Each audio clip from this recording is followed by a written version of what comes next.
Several centuries ago, the Renaissance changed the face of the Russian city of Moscow forever. Having built up a prestigious and powerful state, Prince Ivan III wanted to decorate his city with new buildings to reflect its grandeur. So he sent his servants to Italy to hire the best architects of the Renaissance era to design buildings in the Kremlin complex. At the turn of the 15th and 16th centuries, like most European countries, Russia's architecture experienced the Renaissance.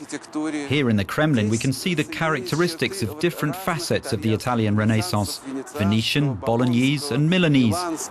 It was completed with Russian ideas, giving birth to a very interesting new style that generated a revolution in Russian architecture.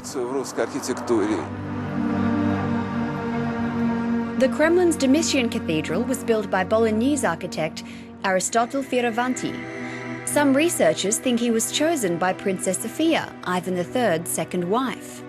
She was the niece of the last Byzantine emperor, and she lived in Italy before marrying Ivan.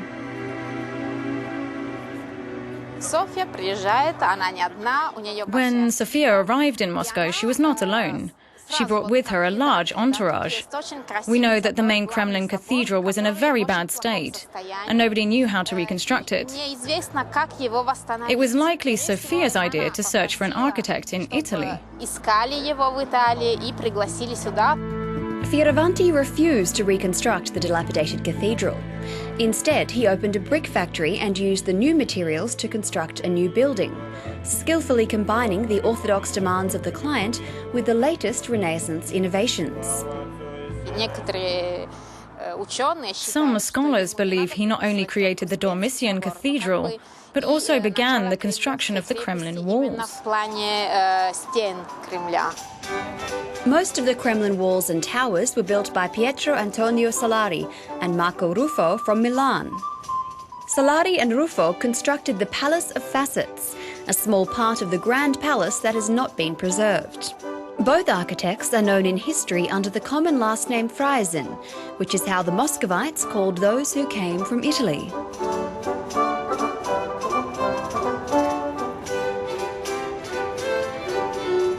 Ivan III would never see this masterpiece of the Venetian school of Renaissance, the Cathedral of the Archangel. Its creator, Aloisio of Montagnano, came to Russia a year before the death of the ruler.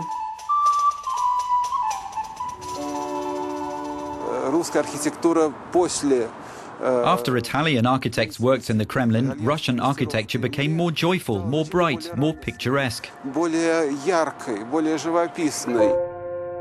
But the work of Italian architects in Moscow extends beyond the Kremlin.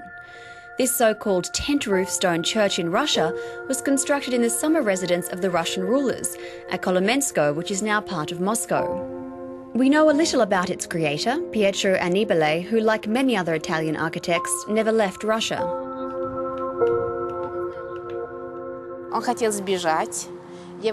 He tried to escape Russia, but he was stopped at the border.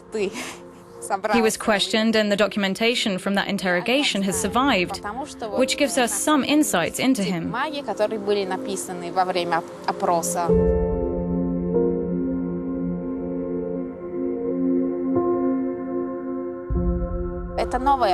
This is a new style, and when a new style appears in architecture, everyone starts to work with it.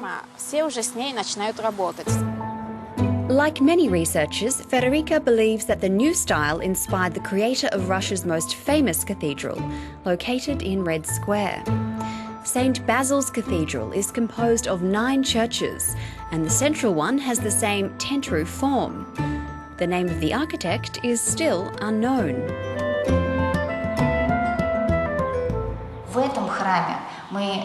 We see the dialogue of the Russian and European cultures in this cathedral. Those cultures talk and listen to each other.